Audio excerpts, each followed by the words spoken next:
स्वराज्यावर चालून आलेला औरंगजेबाबरोबरचा साके मुस्तद खान त्याच्या महासिरे आलमगीर या ग्रंथामध्ये लिहितो की राजगड हा अतिशय उंच आहे. त्याची उंची पाहता तो सर्व किल्ल्यात श्रेष्ठ आहे. त्याचा घेरा 12 कोसांचा आहे. त्याच्या मजबूतीची आणि उंचीची कल्पनाही करवत नाही. या डोंगर दऱ्यातून आणि घनघोर अरण्यातून वाऱ्याशिवाय दुसरे कोणीही फिरू शकत नाही.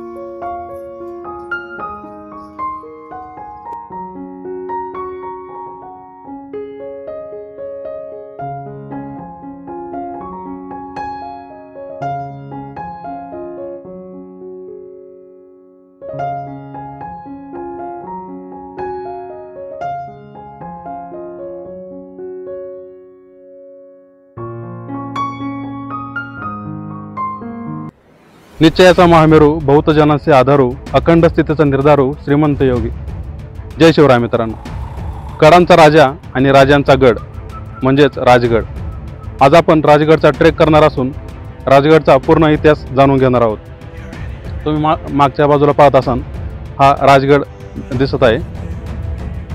मागच्या वर्षी 8 फेब्रुवारीला मी राजगडला गुंजवणे गावातून जो रोड आहे, गुंजवणे गावातून चोर दरवाजामध्ये जो रोड निघतो त्या मार्गाने मी ट्रेक करून वरती गेलो होतो. आणि आज मी पाली दरवाजातून खाली पाली गावातून वरती ट्रेक करत निघालो आहे. व्हिडिओच्या शेवटी मी तुम्हाला सांगेन की गुंजवणे गावातून जो रोड जातो आणि पाली गावातून जो रोड जातो तर त्याच्यातून कोणत्या रोडने तुम्ही आलं पाहिजे आणि कोणत्या ठिकाणी सोयीसुविधा उपलब्ध आहेत. छत्रपती शिवाजी महाराजांनी स्वराज्यामध्ये प्रथम किल्ला सामील केला तो म्हणजे तोरणा. राजगडच्या समोरच्याच बाजूला आपल्याला तोरणा किल्ला दिसत आहे. राजगडावरून तोरणा किल्ल्याला जाताना अशी ही डोंगर रांग आहे. त्या डोंगर रांगेने आपल्याला राजगडावरून डायरेक्ट तोरणा किल्ल्यावरती आपल्याला पोहोचता येतं. इसवी सन 1645 मध्ये छत्रपती शिवाजी महाराजांनी राजगड हा प्रथम स्वराज्यामध्ये सामील केला. राजगडाची उंची समुद्र सपाटीपासून 1394 मीटर इतकी आहे. इसवी सन 1665 मध्ये जो पुरंदरचा तह झाला त्यावेळी राजगड हा स्वराज्यामध्ये छत्रपती शिवाजी महाराजांकडेच होता. वीर तानाजी मालुसरे ज्यावेळी आपल्या मुलाची म्हणजेच रायबाची लग्नपत्रिका देण्यासाठी छत्रपती शिवाजी महाराजांकडे राजगडावरती आले होते त्यावेळी कोंढाणागड स्वराज्यामध्ये सामील करण्याचा विचार चालू होता. आणि त्याचवेळी वीर तानाजी मालुसरे त्या ठिकाणी पोहोचले आणि राजगडावरतीच ते बोलले, आधी लग्न कोंढाण्याचं मग माझ्या रायबाचं. चला तर मग पूर्ण राजगड पाहूया आणि त्याचा इतिहास जाणून घेऊया.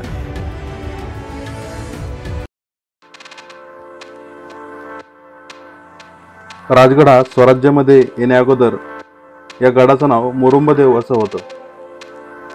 छत्रपती शिवाजी महाराजांनी तोरणा गडावरती सापडलेले धन मुरुंबदेवाच्या बांधकामासाठी खर्च करण्यास प्रारंभ केला आणि लगेचच मुरुंबदेवाचे नाव राजगड हे ठेवण्यात आले. पुण्यावरून राजगडला जाण्यासाठी गुंजवणे किंवा पाली या 2 दरवाजामधून आपण जाऊ शकतो. या दोन्ही ठिकाणी पार्किंगची आणि नाश्त्याची सोयी सुविधा उपलब्ध आहे.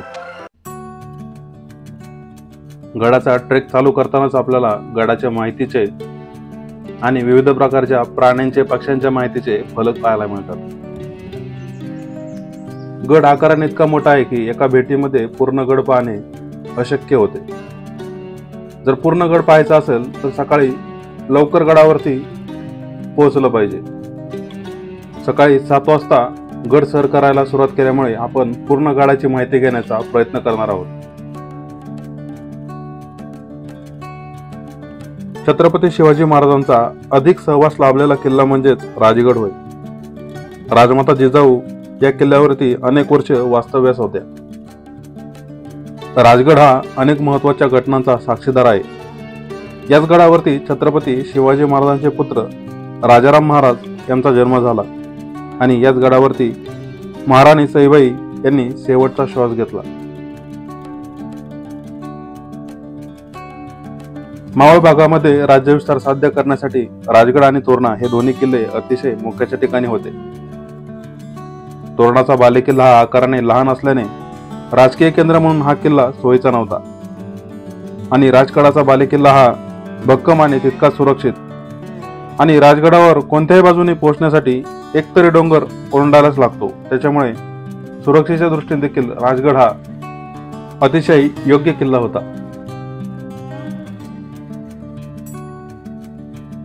मावळ प्रांत आणि कोकणात नजर ठेवायला राजगडाची जागा ही मोक्याची होती. गौतमीपुत्र सातकर्णी याने राजगडला सर्वात प्रथम किल्ल्याचे स्वरूप दिले होते. इतिहासात मिळालेल्या नोंदीनुसार इसवी सन 1634 मध्ये देखील बादशाहने या गडाची डागडुजी केली होती. यानंतर छत्रपती शिवाजी महाराजांनी राजगडाचे महत्त्व ओळखून या गडावरती अतिशय भक्कम स्वरूपाच्या माच्या आणि पाण्याचे टाके उभारले होते.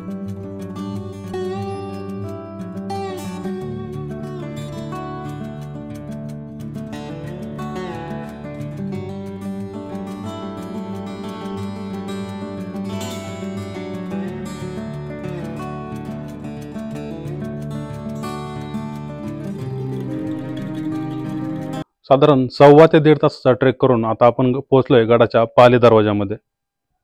हा जो पाली दरवाजा आहे, पाली दरवाजाच्या नंतरनं ज्यावेळी गडाकडे जो जाण्याचा मार्ग आहे इथं ठिकाणी जे किल्ल्यांचे दरवाजे असतात ते 90 डिग्रीमध्ये टर्न झालेले असतात. पण या ठिकाणी जर पाहिलं आपण तर दरवाजाच्या आत आल्यानंतरनं जो गडाकडे जाण्याचा मार्ग आहे त्याच्यामध्ये जो अँगल आहे साधारण 330 ते 340 डिग्रीचा आपल्याला पाहायला मिळतो. पाली दरवाजातून वर आल्यानंतरनं गडाकडे जाताना आपल्याला जो मार्ग आहे त्या मार्गामध्ये अशी भक्कम दर्जाची तटबंदी पाहायला मिळते.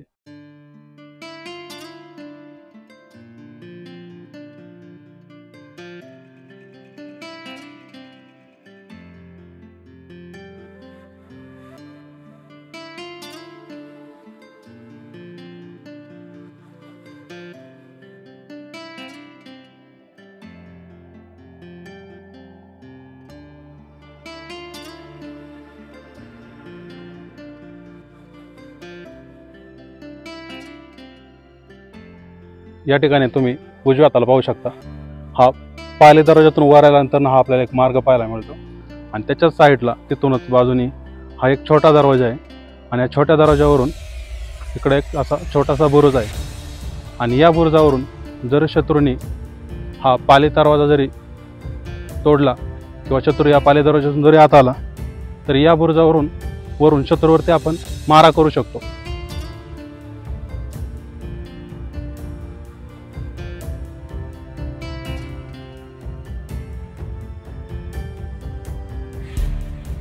आपण जो प्रथम दरवाजा पाहिला त्या दरवाजाला फक्त एका बाजूला बुरुज होता आणि हा जो दुसरा दरवाजा आहे तर याच्या दोन्ही बाजूला असे बुरुज पाहायला मिळतात. आपल्याला गडाचा जो दरवाजाच्या वरती आहे त्याच्यावरती एक शिल्प पाहायला मिळतंय.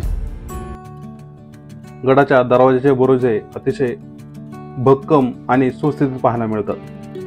दरवाजाजवळ जरी शत्रू आला तरी त्याच्यावरती मारा करता येईल अशा प्रकारच्या जंग्यांचा अँगल आपल्याला या बुरुजावरती पाहायला मिळतो.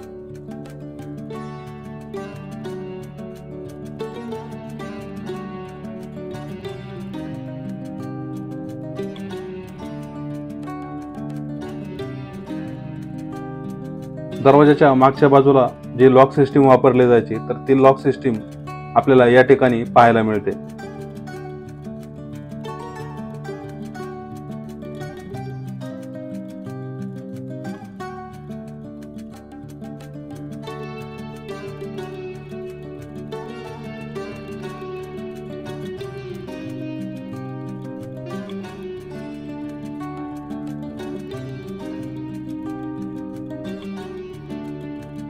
आपण पाली दरवाजाने वरती आलो. पाली दरवाजातून वरती आल्यानंतर राईट साईडला आपल्याला लगेच बाले किल्ल्याकडे जाण्याचा मार्ग मिळतो आणि लेफ्ट साईडला जो मार्ग आहे तर त्या ठिकाणी गुंजवणीवरून जो वरती मार्ग येतो तो त्या साईडला चोर दरवाजा आहे आणि चोर दरवाजाच्या बाजूला कोणकोणत्या वस्तू आहेत तर त्या आता आपण पाहून घेऊया. चोर दरवाजातून वरती आल्यानंतर लगेच आपल्याला हा पद्मावती तलाव पाहायला मिळतो. तर या पद्मावती तलावाचे विशेष म्हणजे या तलावाला कडबंदी बंदी बांधण्यात आलेली आहे.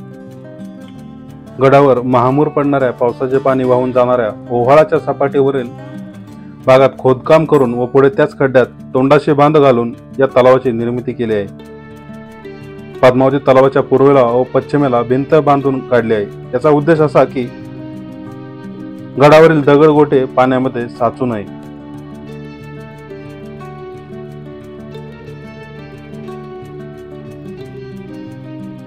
पद्मावती तलावापासून वरती आल्यानंतर लगेच आपल्याला महाराणी सईबाई यांची समाधी पाहायला मिळते या ठिकाणी आणि या समाधीच्याच समोरच्या बाजूने हा आपल्याला कर्पूरगौर स्तंभ पाहायला मिळतो.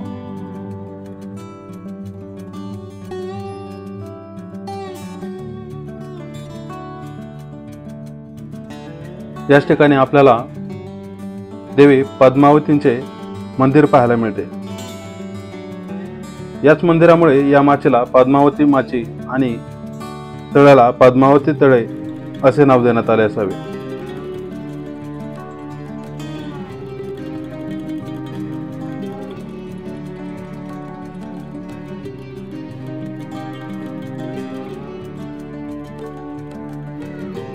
पद्मावती मंदिराच्या उजव्या बाजूला 2 टाक्या आहेत। या दोन्ही टाक्या खडकात कोरलेल्या असून पाणी स्वच्छ व थंडगार आहे। पाणी उपसल्यानंतर पुन्हा तेवढेच पाणी येते, याचे कारण म्हणजे या ठिकाणी जिवंत झरे आहेत। शेजारीच आपल्याला रामेश्वर मंदिर पाहायला मिळते। या ठिकाणी अतिशय सुंदर असे शिवलिंग आपल्याला पाहायला मिळते।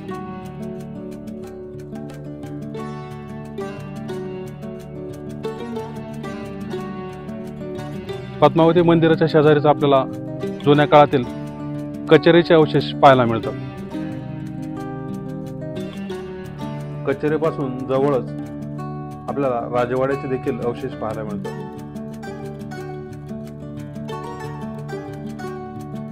पद्मावती मंदिराच्या पुढे आल्यानंतर आपल्याला समोर जे दिसत आहे तो बाले किल्ला आहे। राजवाड्यापासून पुढे आल्यानंतर आपल्याला ही वास्तू पाहायला मिळते। ही वास्तू म्हणजे जुन्या काळातील दारूखाना किंवा अंबरखाना असावा। या वास्तूच्या मागच्या बाजूला आपल्याला आकाराने मोठे असलेले पाण्याचे टाके पाहायला मिळते।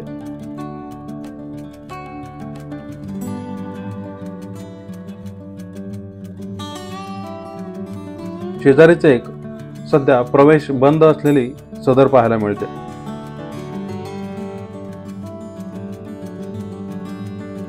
पद्मावती माचेवरून थोडे पुढे आल्यानंतर आपल्याला 3 मार्ग लागतात। एक मार्ग बाले किल्ल्याकडे, दुसरा मार्ग संजीवनी माचेकडे आणि तिसरा मार्ग सुवेळा माचेकडे जातो।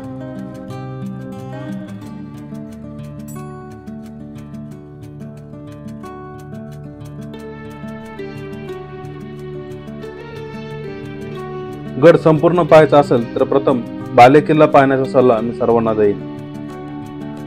बाले किल्ल्याकडे जाण्याचा मार्ग हा अतिशय बिकट आणि अवघड आहे। बाले किल्ला केल्यानंतर मधूनच आपल्याला सुवेळा माचेकडे जाण्याचा मार्ग आहे आणि सुवेळा माचेवरून माघारी येताना आपण संजीवनी माचेकडे जाऊ शकतो आणि संजीवनी माचेवरून पुन्हा पाले दरवाजाकडे किंवा गुंजवणे दरवाजाकडे येण्याचा मार्ग आपल्याला सोपा होऊन जातो।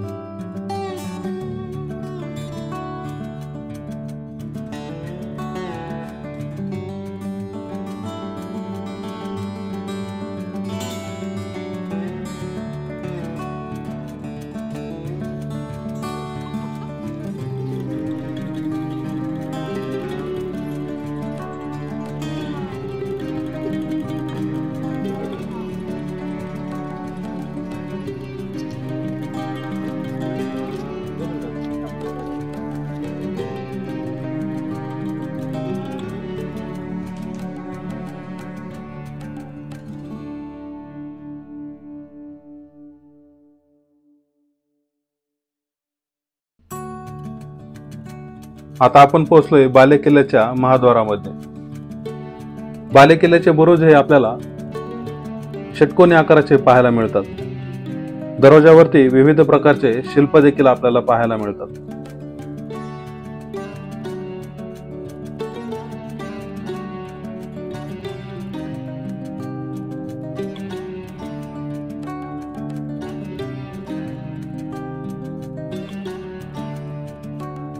बाले किल्ल्याच्या महाद्वारातून समोर आल्यानंतर लगेच आपल्याला जननी देवी मंदिर पाहायला मिळते।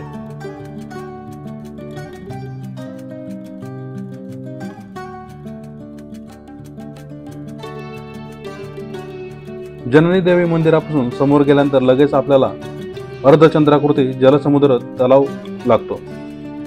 यास चंद्रतळे असेही म्हणतात। याला लागून 2 मोठी व 2 लहान टाके आहेत। यामध्ये दगडाचे कोरलेले भिंत आहे। राजदरबाराच्या पाठीमागे खडकात कोरलेले 4 पाण्याचे टाके आपल्याला पाहायला मिळतात। सध्या त्या 4ही टाक्यामध्ये पाणी आपल्याला पाहायला मिळते। छत्रपती शिवाजी महाराज कुटुंबासह याच ठिकाणी राहत असत। बालेकिल्ल्याच्या शेजारीच आपल्याला ब्रह्मेश्वर मंदिर पाहायला मिळते। या मंदिराच्या गाभाऱ्यामध्ये धातूचं शिवलिंग आहे।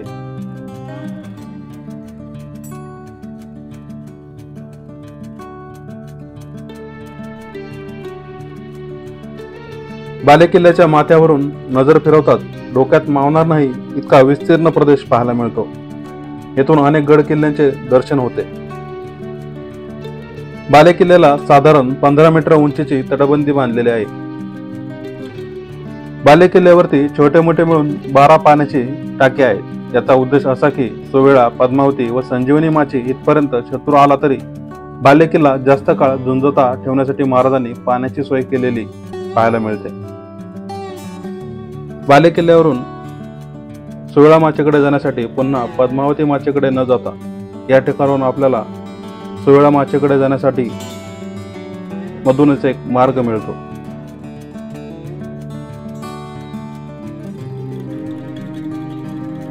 बालेकिल्ल्यावरून पद्मावती माची, सोवेळा माची आणि संजीवनी माची पूर्णपणे पाहायला मिळते। त्यामुळे शत्रू किल्ल्याजवळ येण्याच्या खूप आधीच नजरेस पडतो। त्यामुळे हा गड अभेद्य होता।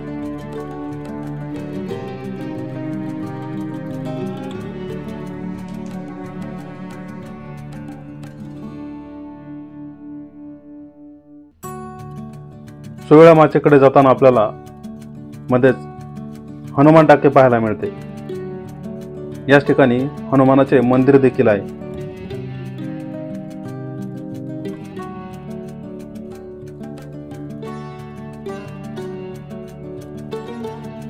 सोवेळा माचेकडे जाताना मध्येच आपल्याला हा चिलखती बुरुज लागतो आणि या चिलखती बुरुजापासूनच या दरवाजाच्या सहाय्याने आपण सोवेळा माचेकडे जाऊ शकतो।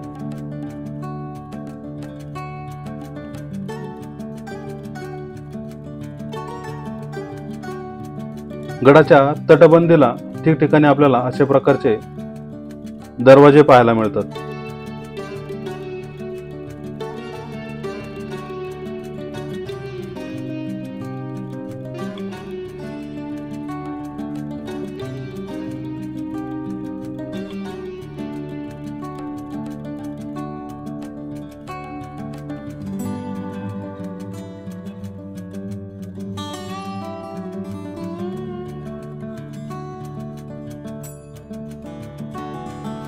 सोवेळा माचेकडे जाताना चिलखती बुरुजाच्या समोरच्या बाजूला आपल्याला अशा प्रकारचे निडे पाहायला मिळते। निडे म्हणजे इंग्लिशमध्ये निडल होल, नैसर्गिकरित्या डोंगराला पडलेले होल।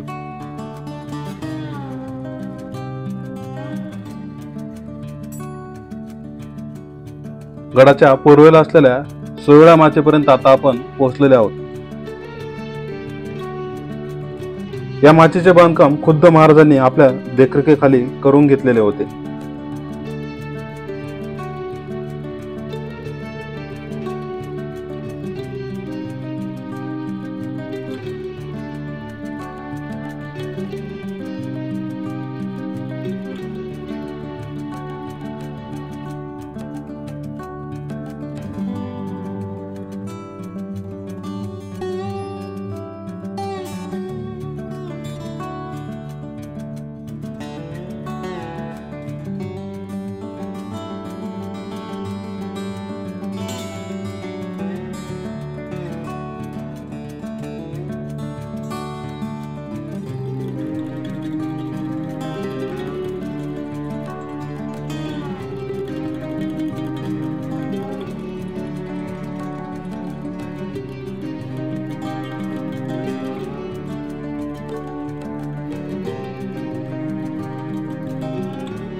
आपण दाभण, सुई यामध्ये दोरा टाकण्यासाठी जे मागच्या बाजूला जे होल असतं त्याला देखील नेडे असंच म्हणतात।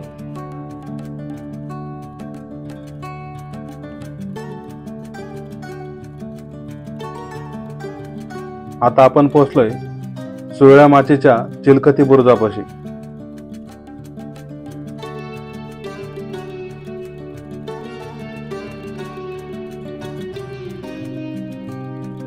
चिलकती बुरुजावरून सुळा माचीचा जो व्ह्यू दिसतो त्यांनी डोळे अगदी भरून येतात.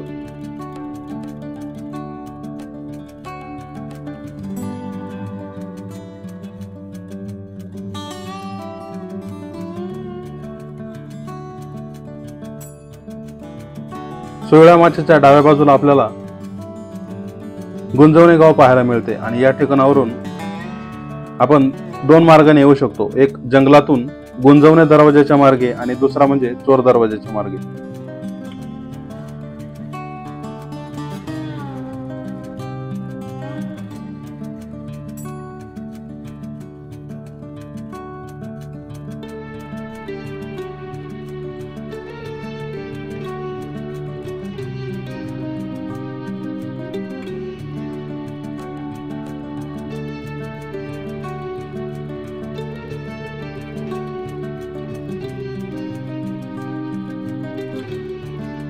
बालेकिल्ला आणि चिलकती बुरुज याच्यामध्ये असलेला हा आपल्याला काळेश्वरी बुरुज पाहायला मिळतो. या बुरुजावरती आपल्याला सदर देखील पाहायला मिळते.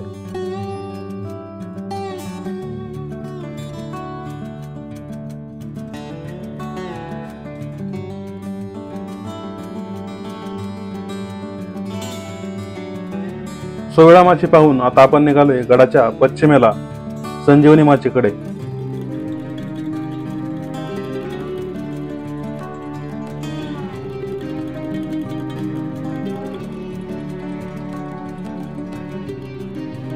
बालेकिल्ल्यापासून संजीवनी माचीचे अंतर हे साधारण 2.5 ते 3 किलोमीटर इतके आहे.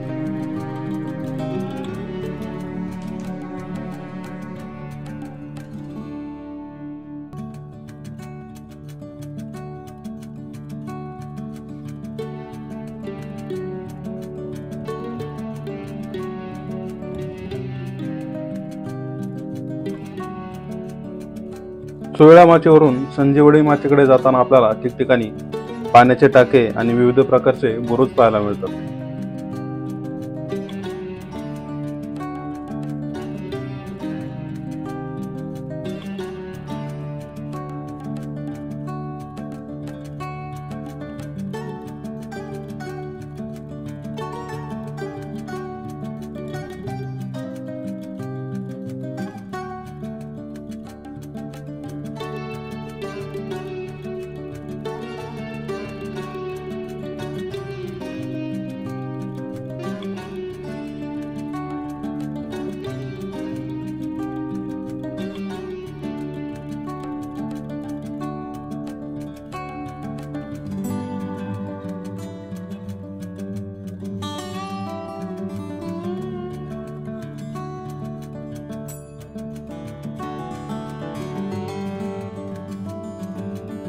अफजल खानाच्या वधासाठी महाराज राजगडावरूनच बाहेर पडले आणि आग्रा येथील औरंगजेबाच्या कैदेतून सुटका झाल्यानंतर त्यांनी पहिले पाऊल राजगडावरतीच ठेवले होते. संजीवनी माचीकडे जाण्यासाठी टेहाळणी बुरुजाच्या उजव्या बाजूने आपल्याला जावे लागते. टेहाळणी बुरुजावरून नावाप्रमाणेच पूर्ण संजीवनी माचीचा विस्तीर्ण प्रदेश आपल्याला पाहायला मिळतो.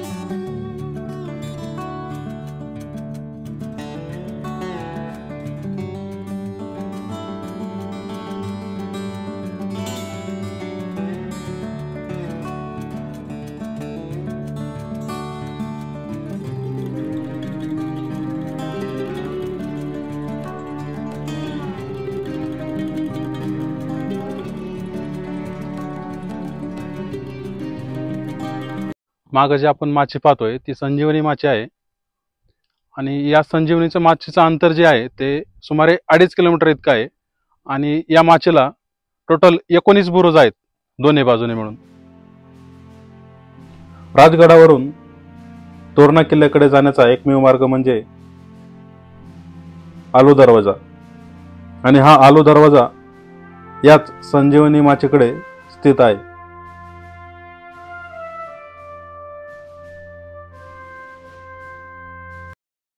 राजगडावरती येण्यासाठी गुंजवणीवरून चोर दरवाजा मार्गे जर आलो तर गडावरती पोहोचण्यासाठी आपल्याला सुमारे 2.5 तासाचा वेळ लागतो. आणि आपण जर पाली मार्गे पाली दरवाजाने वरती आलो तर फक्त 1.25 तास ते 1.5 तासात आपण वरती येऊ शकतो. जर तुम्हाला फॅमिली किंवा लहान मुलांना सोबत घेऊन यायचं असेल तर मी सजेस्ट करेल की तुम्ही पाली दरवाजाने या. कारण काय होतं, गुंजवणी दरवाजाने जर आपण वरती आलो तर वरती येण्यासाठी आपल्याला 2.5 तास वेळ लागतो आणि वरती येतानाच आपण दमून जातो. आणि गड वरती आल्यानंतर इतका मोठा आहे की लहान मुलं किंवा लेडीज सोबत असेल तर पूर्ण गड पाहणं शक्य होत नाहीये.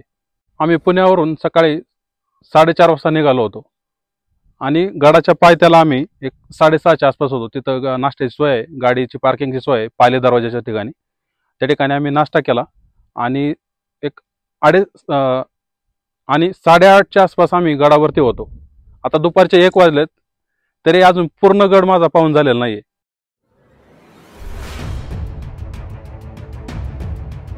राजगडावरती आपण पद्मावती माची, बाले किल्ला, सोहळा माची, संजीवनी माची ही 4ही ठिकाणी पाहिले. आणि या 4ही ठिकाणी त्या ठिकाणी असणाऱ्या लोकांसाठी महाराजांनी पाण्याची सोय केलेली पाहायला मिळते. राजगडाची जास्तीत जास्त माहिती देण्याचा प्रयत्न मी या व्हिडिओमध्ये केला आहे.